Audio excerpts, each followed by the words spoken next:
Hello there. Thorn Coyle here. I hope you're doing well in these tumultuous times, as well as can be expected. This podcast is late because I have been in a bit of a business bottleneck. I've had a bunch of projects all come due at the same time, some of which was on me, some of which was on printers and other things out of my control. But as it is, I'm fulfilling one Kickstarter, planning another Kickstarter, finishing 2 nonfiction books, rebranding 3 series, and preparing for 3 in-person events this fall. So it's been a lot, a bit too much. I've also started writing a new Pride Street Corgi book, which is really fun. So I've been busy, and the podcast is the thing that fell by the wayside. My apologies. But thank you so much for my Patreon supporters who make this podcast possible. And if you want to join their ranks, go to patreon.com/Thorn Coyle. So that's about it for my update. If you want to buy books directly from me, go to thorncoilebooks.com. I have a lot of ebook bundles on sale right now, and some folks are taking advantage of that. And I wanted to let you know about it so you could take advantage of it too. All right. Let's dive into the show, in which I'm talking with musician Amelia Hogan. Hello, everybody. Welcome back to Magic, Creativity, and Life. And today I'm talking with Amelia Hogan, who is a San Francisco-based singer of traditional and contemporary Celtic folk music with 3 folk chart-topping solo projects and numerous collaborative works based around songs from the Irish, Scottish, British, and American song traditions. Her performances are both in the Irish music tradition of Sean Nós, or Old Style, a highly lyrical a cappella tradition, and also with accompaniment. Amelia is the podcast host of Mixed Media Talks and recently joined the Folkworks writing staff. She is also a painter and mixed media artist. Amelia, thanks so much for joining me today. Thanks for having me on. It's very nice to be here with you, Thorn.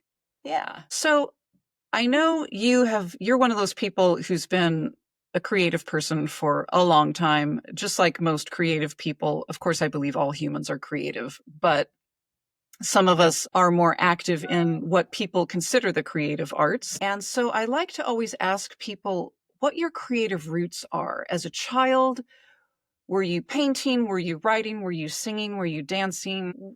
What was happening there in your early days?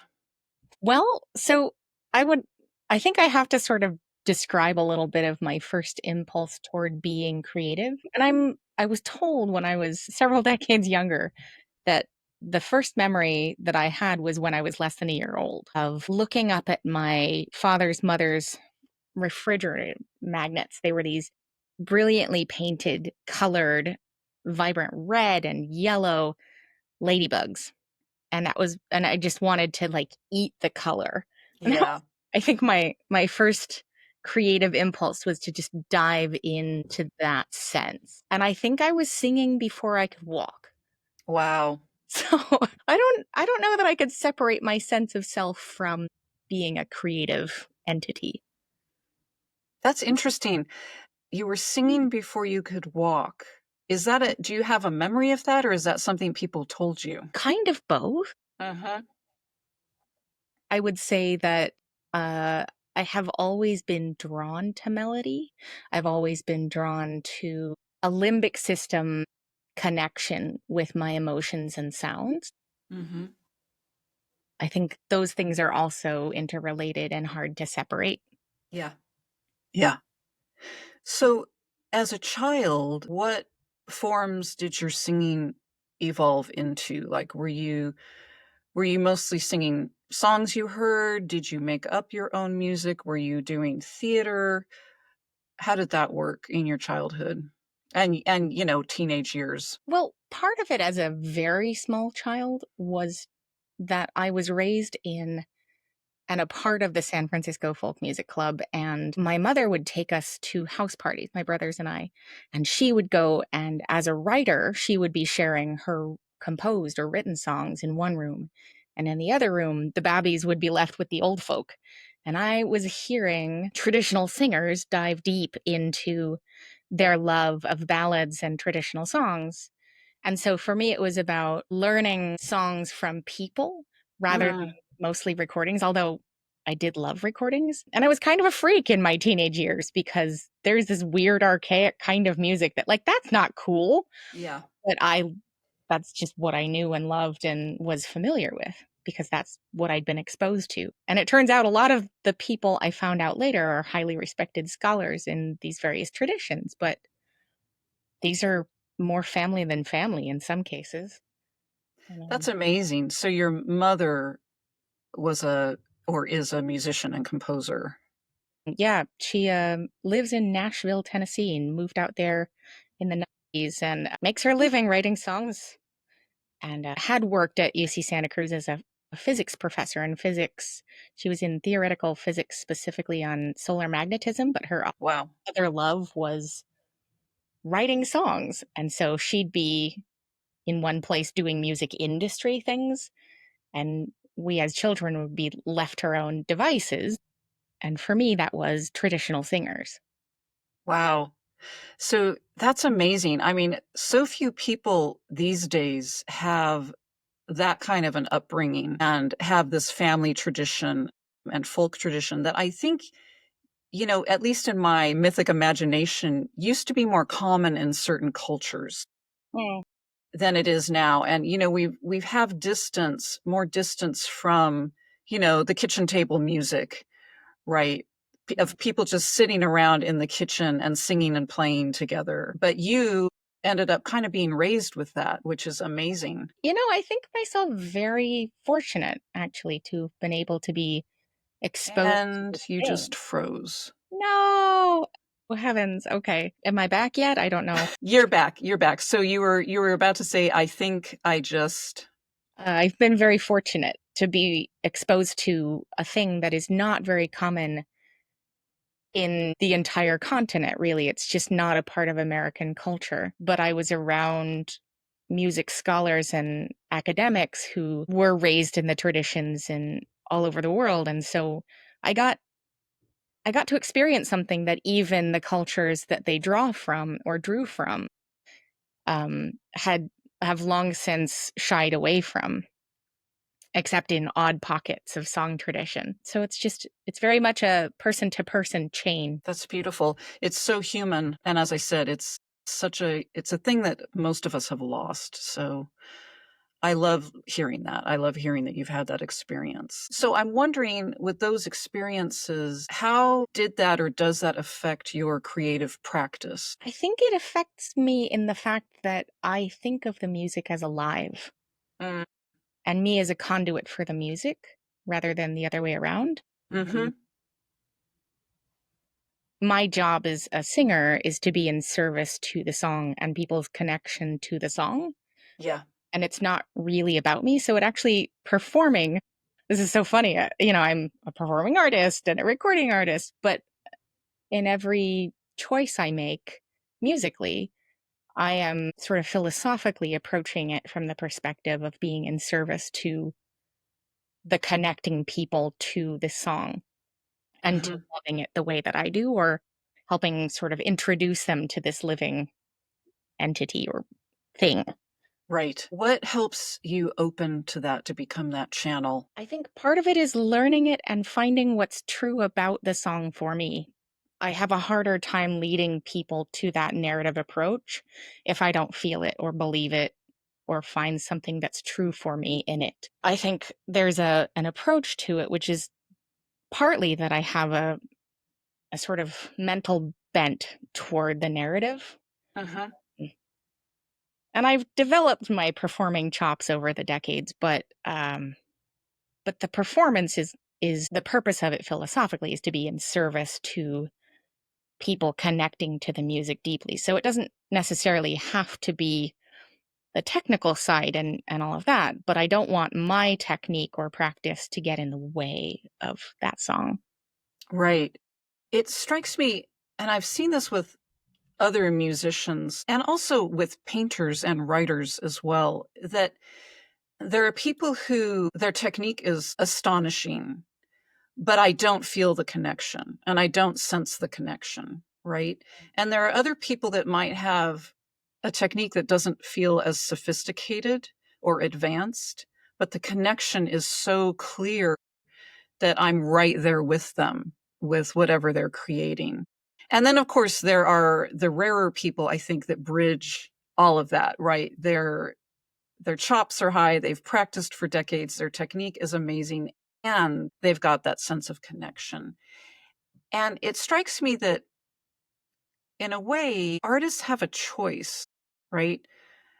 And it doesn't have to be an either or choice. It can be a both and choice. But I feel like we have to choose, am I going to perfect my craft to the best of my ability? Or am I going to try to connect with and resonate and find the resonance in the art and the craft and with the people who are engaging with that art and craft?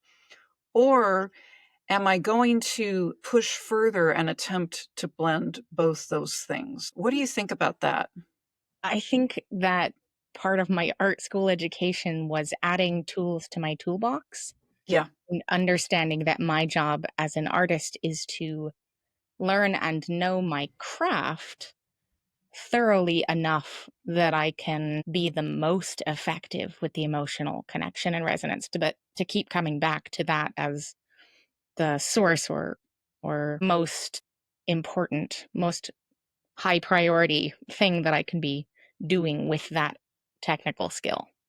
So you're starting with the emotional connection and adding technique and craft on top of that, not the other way around. Yeah, that makes sense.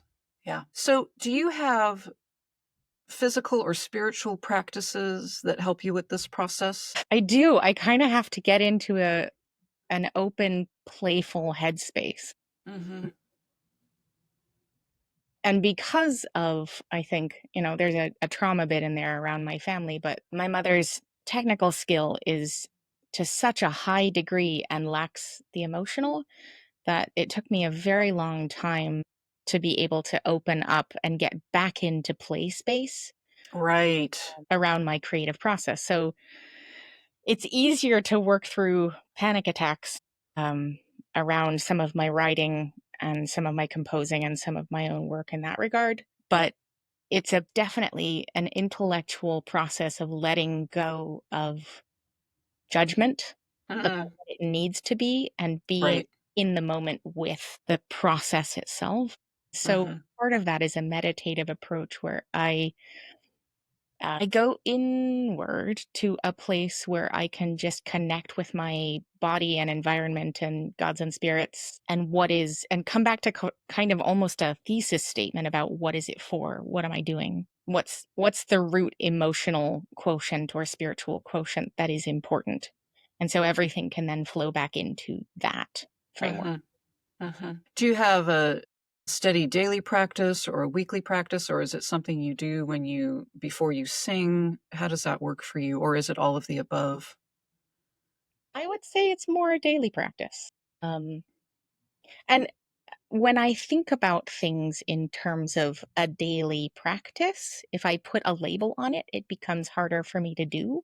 Right. But if I let myself do the thing that feels good and that I love, when I give myself the space and set up the time in my daily calendar to have space, it comes very easily.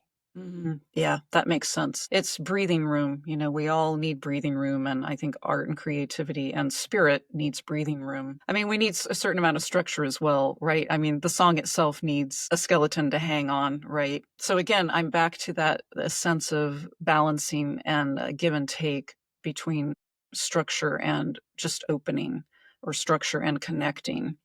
Mhm. Yeah. So I'm wondering, I know there are people who struggle with, here's the creative impulse and here is studying craft. And sometimes for some people it's easier that studying craft just helps expand their creative impulse. But for some people, there's a freezing up or a seizing up when they start to study craft really intensively. They become brittle and lose that connection they started with, or lose the creative impulse. Anxiety enters, perfectionism enters. And then the art itself and the craft, I feel, shrinks instead of expands. Do you have any processes or advice? Anything that's helped you or you've seen help other people that you've worked with around that? Curiosity. Yeah. I think it sounds really trite, but in all honesty, the process of coming back to, yeah, but why? What does this do? And yeah, but why? Mm-hmm. Sort of open up different aspects and elements of the puzzle little by little and untangle it a little bit with what's this? Helps, I think, root me back into letting go of it needing to be or do anything. Yeah. Like, if I am in service to this thing rather than I need to do it this way, then I let go of the expectation of how it's supposed to look as I do it. And Yeah. I with the process of finding out. Right. It becomes a co-creation. Mhm. Yeah. I Curiosity is something I invoke all the time, and I really invoke it whenever I do start to tense up, whether that's around creativity or business or anything else, really. It's like, can I be curious with this? Can I invoke curiosity? And that lends a lightness and an ease to the process that I find really helpful. Yeah, and then it helps me let go of needing to feel like I need to do something correctly. Right. I think if we can come back to sort of pulling our tendrils back in toward that as a way to be in the world, Mhm. let's even tackle or address really dark and hard and complicated tasks as well. Yeah, Sometimes the work is not pretty. yeah. Sometimes the work is ugly. Sometimes the technical side is to find the roughness or the uncomfortable and Mhm. explore what helps convey that or address or um, find its way into the feelings around that. So when we come back to that curiosity point, go there honestly, go there sincerely, go there not because you think you should, but Mhm. it's a part of being alive and corporeal. Yeah. Yeah, I agree. So you're also a painter and a mixed media artist, Right. and I'm wondering a few things about that. Like, do they feel like primary forms of expression for you? Do they feel ancillary to the music? Do they support the music? Does the music support them? What's that relationship like for you as someone who you're a professional musician, right? I think of you as a professional musician. I don't necessarily think of you as a professional painter. So I'm wondering how, and I could be wrong, I'm wondering how that plays out in your life and how that works for you. Well, I laugh because I think the advent of AI practices where people can get images cheaper, faster, um, and so forth has actually hurt some of my visual art business. Uh, so you have been a professional visual artist. Yeah. Yeah. But I find that my most committed clients and people who have purchased original works have come back to the thing about my work overall in any media, which is that it feels like you're there. Like Yeah. there's an emotional honesty and vulnerability in it of having experienced something for real and find what's true for me about an idea of a place or find what's true for something in an image or a thing, like something I have a connection to or feel a love about, even if it's darkly tinged or gothically sort Yeah. of touched or something. But I'm less interested in something that has a flat affect or only one vantage point or perspective to approach it from. So I want it to feel immersive. And I think I have a very painterly approach when it comes to composing songs and the music as I share the music as well, because I am a visual thinker. So they kind of touch each other pretty intensely. I am very clear about having a very visual frame through which to see all of my auditory sounds. Like it's not synesthesia, actually. I do have a couple friends that have that particular. I was wondering if you had synesthesia when you talked about tasting the colors on the ladybug magnets. Yeah, it's not actually, but I think a useful way of describing the intensity with which I experience my visual imagination or what comes to my mind's eye, it does feel very all sensorial. Like it's all of them. Like I can put myself there. I can Yeah, force myself into that world very easily, especially if I've seen, tasted, smelled, heard it, felt, right. right? You know the feeling of the wind. You know what your skin tingles like in this environment or that. And so when I sing sea songs, I put myself on a boat. Right. What's the sky doing? What's the water doing? What's the wind doing? What's it smell like? Like I think the visual art as a painter lends depth maybe to some of my audio landscapes as well. That makes sense to me. What sorts of things do you tend to paint? What are some of your favorite things? I love landscapes. Love looking at places and feeling their lifiness. I like the way light moves. I like the way the atmosphere recedes when I'm looking across distances. I like the way the sky opens up or closes in. I like the way the light shifts in different times of day for different clouds and different stratospheres or different I guess, what are they? Longitudes, right? As I go up to Alaska, the light looks drastically different from where I am on coastal California. Yeah.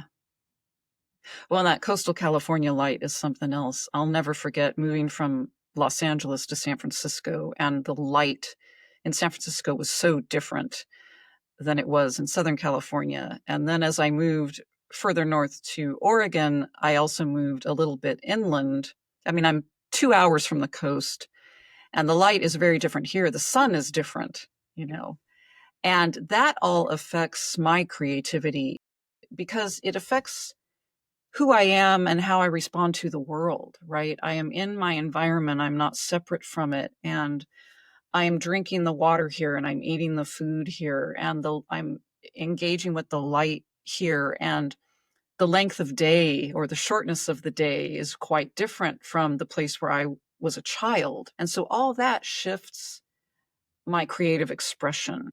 And all of that also shifts my spiritual practice in very subtle ways, right? Because I'm responding to the world, my spirit's responding to the world around me and taking that in.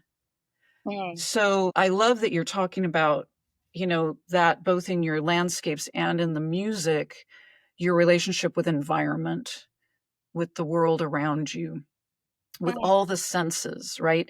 And to me, creative people who can tap that communicate something quite differently to me than folks who feel more distant from their environment to me.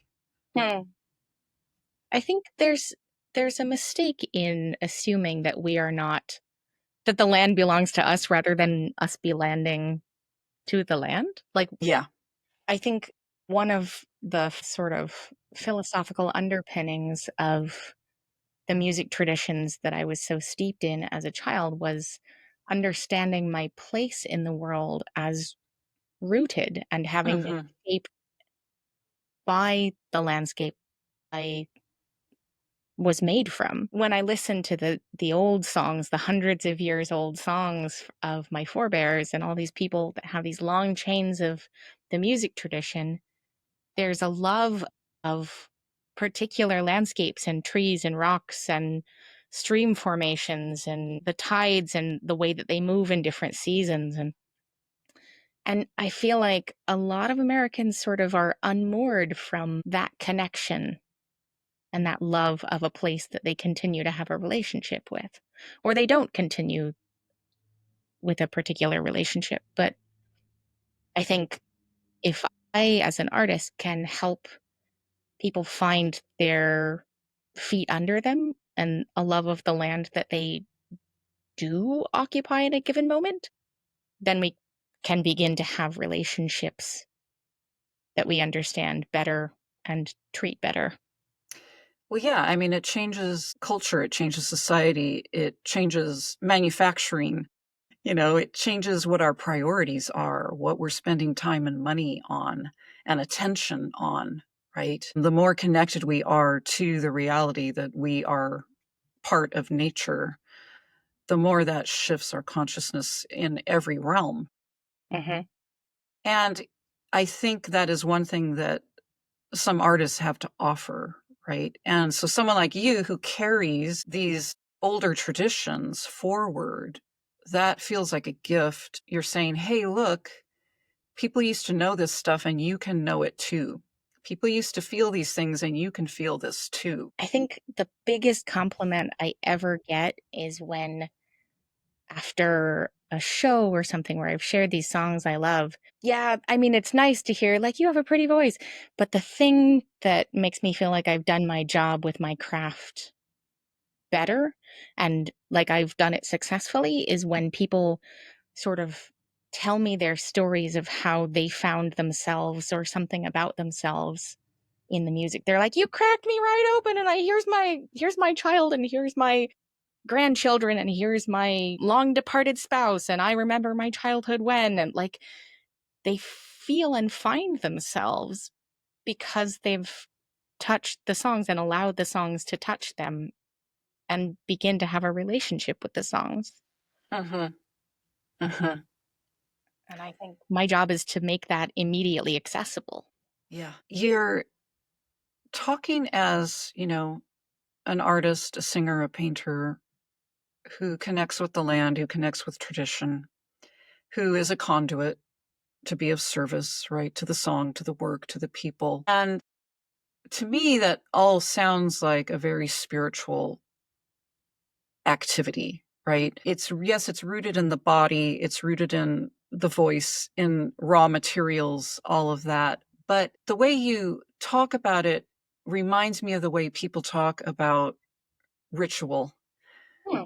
the way people talk about spiritual practice, going to church, standing in the sacred grove with their friends, right?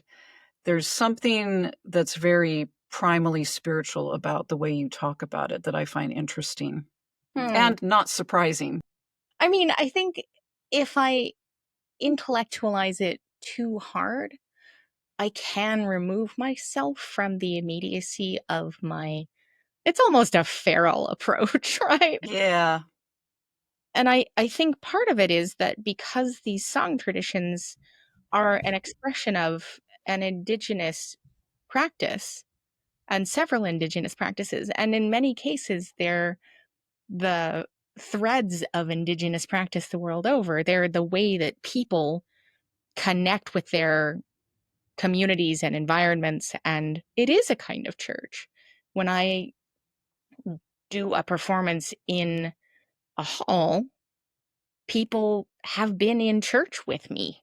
I've Yeah. I've been I've been connecting them to their spirits and to their souls by showing them how they can connect with themselves in it, right? It's an invitation, I would say, to connect rather than any kind of didactic sermon. It's not telling them how they should feel about whatever their relationship is with the songs. I'm just sort of inviting them to see how I have done it. Yeah. Yeah. That's great.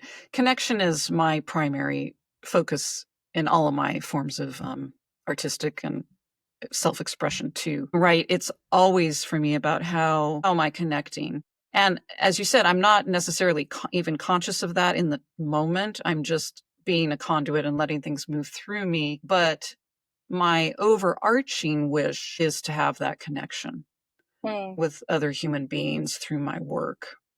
Yeah. The other thing I wonder, and this may be too personal a question or not the right question, but I'm curious about growing up among scholars of Mhm. this music when you have what you just described as a feral relationship with it. Was there tension there? Was that something you had to just end up claiming for yourself? What was that like? There is a tense spot actually between folk music academics and the people who have just heard Mima and Papa and everybody from their ancestors all the way back many, many, many, many, many generations, and what real music is. One of the biggest conflicts I ever heard in doing my undergrad in visual arts was occasionally I'd take singing courses and I do chamber chorus and all. I have enough technical background to understand how to communicate with other musicians. And they were always so confused by what I was doing. Um, until they got to be really, really, really experienced with a broader spectrum of music. And so there is this tension between kind of mad science-y, feral approach to a deep immersion into the study of folk song from a lived experience perspective and the mad science-y, ha ha ha ha ha, I've taken 15 PhDs in ethnomusicology and well, what does this do, right? There is a kind of tension, but in the end, it all kind of melds back together depending on how much depth and study and exploration people bring to their study of these traditions.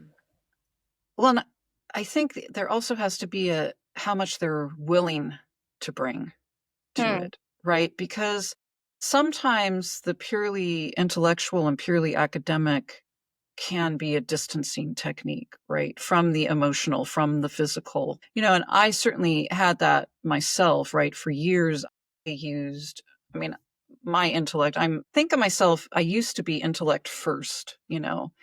And it was a defense mechanism over time. And I had to really get into my body in order to crack open my emotions and deepen my connection. I think I've been lucky in I was a little spoiled. And I've worked with other guitarists and they end up being sort of now I understand where your standards come from because my standards are from people who have been through extensive lifelong immersion in both.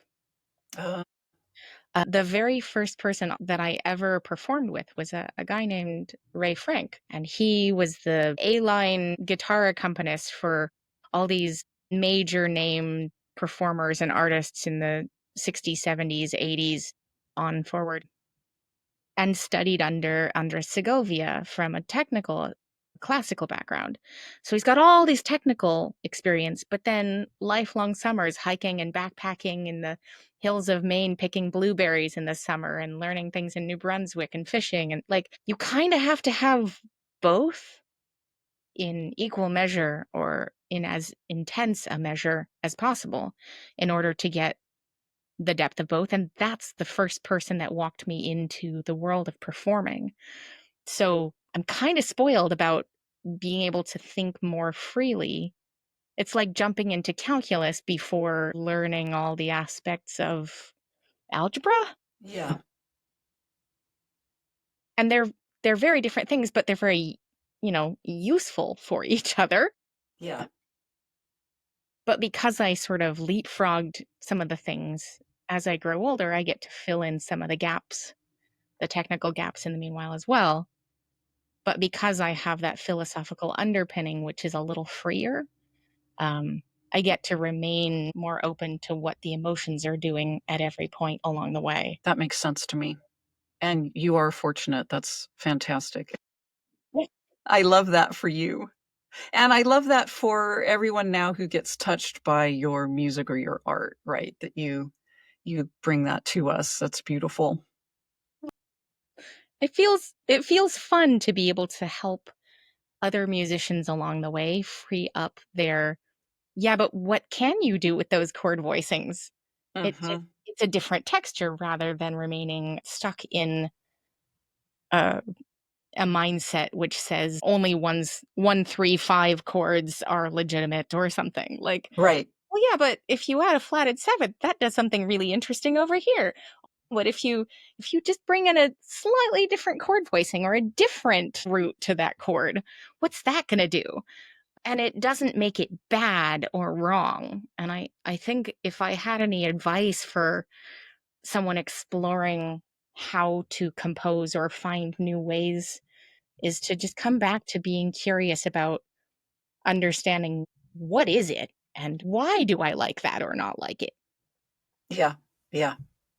So this brings me to, there's a part of your longer bio that I didn't read on air. You talk about your love of community building and music education. And you said something interesting. You said you're committed to sharing how music can inspire spirituality and how spirituality moves people to make music.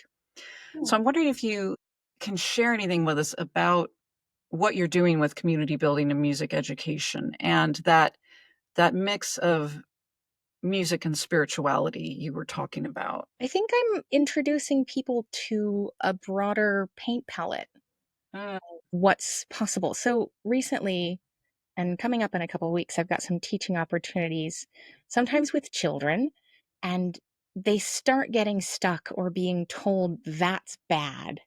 That has value judgment, that has legitimacy or not legitimacy. And I find that a lot of my private students later in life are older singers who've been shut down right. over decades by someone telling them they're bad or they're wrong.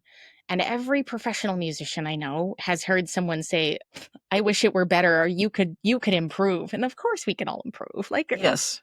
that's a no-go. Like of course. Right. But community building is also about freeing people to give themselves permission to say yes in their exploration, in their creativity, in their finding their own light switch. Hmm. That's a phrase I really like because I don't want to flip the switch on for you everywhere you go. Like, I want you to be able to find it and Right. figure out how to turn your own self on. That's so much more important and I think valuable. And then when a community feels safe to be able to express and explore and play, I think the collaborations just get richer and more exquisite. Hmm. And so some of that is in letting ourselves be our full selves, like finding the voice that is yours and then playing with it like it's the instrument that you have attached to you at all moments of time, right? You have that as an expression of your love and devotion to gods and spirits and places and communities of your own, like a flame or something. Like if someone else shows you how to light your own fire, you can bring that to wherever you are. And there's no higher power that's going to give you permission to be your own body in your own body and use your own instrument that you have attached. Yeah. Do you find it's mostly just a matter of creating a space where people can give themselves permission? Like, how does that work in your experience? I think a lot of it is just emotional safety. And Yeah. emotional safety looks really different to different audiences. Yeah. But if I walk into a room and I show people that there are challenges for everybody and questions and flaws and ways of exploring and finding out, that opens the way for other people to let down their own fears and expectations of themselves and their immediate community as well. So first you have to bring yourself though, right? Yeah. Because if people don't see you being truthful in Hmm. front of them, right? Or authentic, which became an overused word for a while, so I tend to not use it, but I think it's accurate here, right? If you show up in the room and you're authentic and you're as whole as you can be in the moment, people feel that and respond to it. And then I think that helps open the door to permission.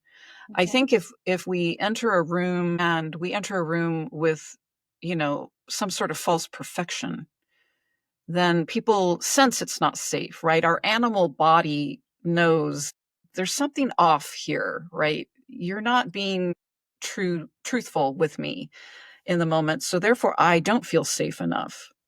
So, I think for that to happen, that takes work you have to do before entering the room. You, Amelia, or me, Thorn, we have to have been honest with ourselves to as much as we can be, right? We all have our protections, etc., from old trauma or whatever that we may not have worked through.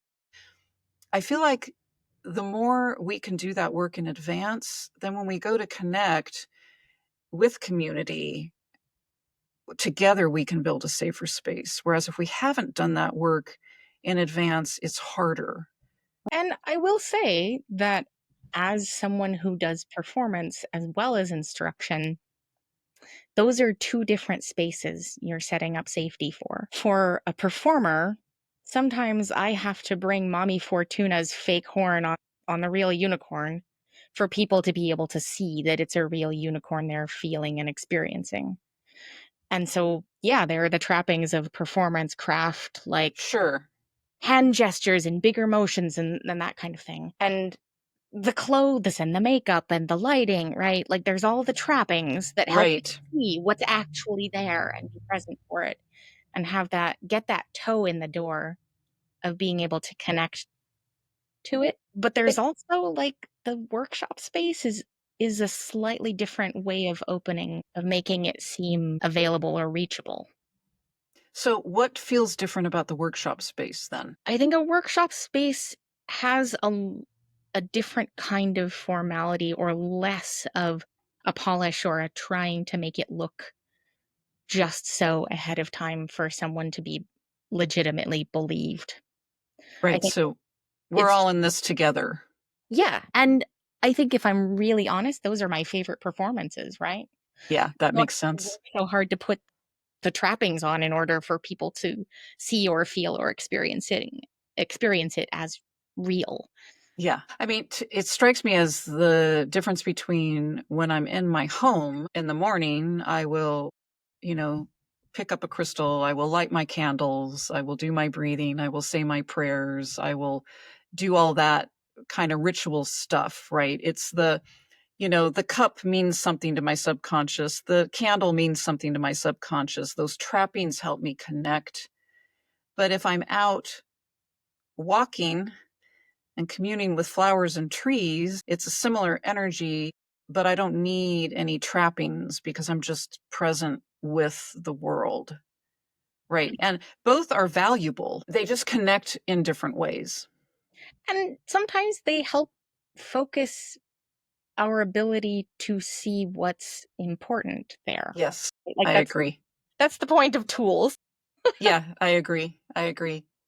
Do I actually need a tool for doing certain kinds of ritual acts? Probably not. That was not how I was trained. Do I like the tools for bigger groups?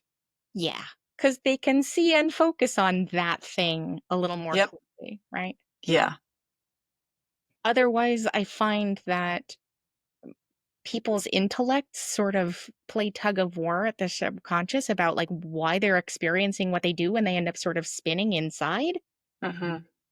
over the fact that they can't see it but they can feel something, and what is even like they fussy about it. They get sort of caught up in their own stories rather than being present with where their attention can be directed. That is interesting. And I think another facet, like especially when we're talking about things like performance, is the trappings alert a part of me and it says you have permission to suspend disbelief and just be present and feel right now. Mhm. Right? You don't have to say that's not a real unicorn, but we've told you suspend disbelief here because we're going to take you on a ride and we're going to let you experience this magic here. Yeah, yeah. I think that's a good way of thinking about describing it. For my own rituals and smaller ritual, I think, and with a familiar group of people with whom you have an ongoing deep connection and relationship with making magic, it's much easier to be able to go, we know what it feels like. And so your brain is already sort of twigged to what it feels like when this thing is happening, even if I'm not seeing the tools and particular scents and particular candles and things. But the less familiar a person is with the space or with the environment or with the working, the more those focus points really help anchor people into a shared practice. It's also a shared language, Hmm. right? Like the trappings tell me this is an opera. And I know an opera is going to be very different than showing up to, a traditional Scottish band, Hmm. right? The trappings are going to be different. And they're both telling my subconscious what to expect and also giving me a pathway through which to connect to Hmm. whatever the performers are bringing. Yeah. And sometimes that's the fact that a venue has a great sound or lighting person. Sometimes it's the fact that they have an environment which has 2, 5, 400 seats in it, arranged just so that everybody can see and hear everything about to happen. Sometimes it's about the fact that you have all of the equipment that people expect. Mm-hmm. Whether or not it's actually useful from a technical perspective is an entirely other thing, Right. long as people can focus on the fact that you have them. Yeah. Yeah, that makes sense. That is cool. So you've already talked about this a little bit in Hmm. our conversation, but I wanted to ask you currently in your life and in your artistic and creative practices, what is your why? What's your current why? I mean, I think we've both sort of touched on this a little bit, but it's connection. Yeah. Connection to ourselves, it's connection to our communities, it's connection to each other. It's a link and a way for people to find their wholeness. I think that's part of what music does for people. I have a friend that used to say that you have the corporate attorneys and the politicians to do the hard sort of dehumanizing things. Um, and then you have the artists to bring us back and to remind us of our humanity and our shared aliveness. I think that's true. I Mhm. think that's my why is I'm here to feel, and maybe that helps open the door for someone else to feel and heal and find their way through. Thank you. And what's one thing you currently find inspiring? I think people are like a pillowcase of raccoons, as another friend says. We're not going to stay put. We're alive, and alive is changing and growing and not doing what we're told just because someone wishes we were controllable. Like, we're alive. And the opposite of alive is never changing, never growing, never doing anything different. But we're a pillowcase of raccoons. Like, we're not a handful of kittens to be drowned. We're gonna go out clawing and biting and fighting and making a ruckus, and you know it's gonna be glorious and weird and shocking and amazing. I love that. Thank you. That's beautiful. So, thanks so much for joining me today. I appreciate this conversation. Thank you, Thorn. Thank you for inviting me to be a part of it. Yeah. So, for all my listeners, once again, I was talking with Amelia Hogan, and you can find her at ameliahogan.com. And as always, you can find me at thorncoyle.com. Thanks for joining us. I hope you enjoyed that conversation with Amelia Hogan. I really did. I found it quite interesting that she was basically raised in a family of traditional musicians. And here in the US, at least, I think that's rare these days. I think there are other parts of the world where that sort of traditional craft is still getting passed on through families. But I just enjoyed hearing how she relates to music and to magic and walks through the world as a musician, as a singer, as a composer. So I hope you were inspired by that.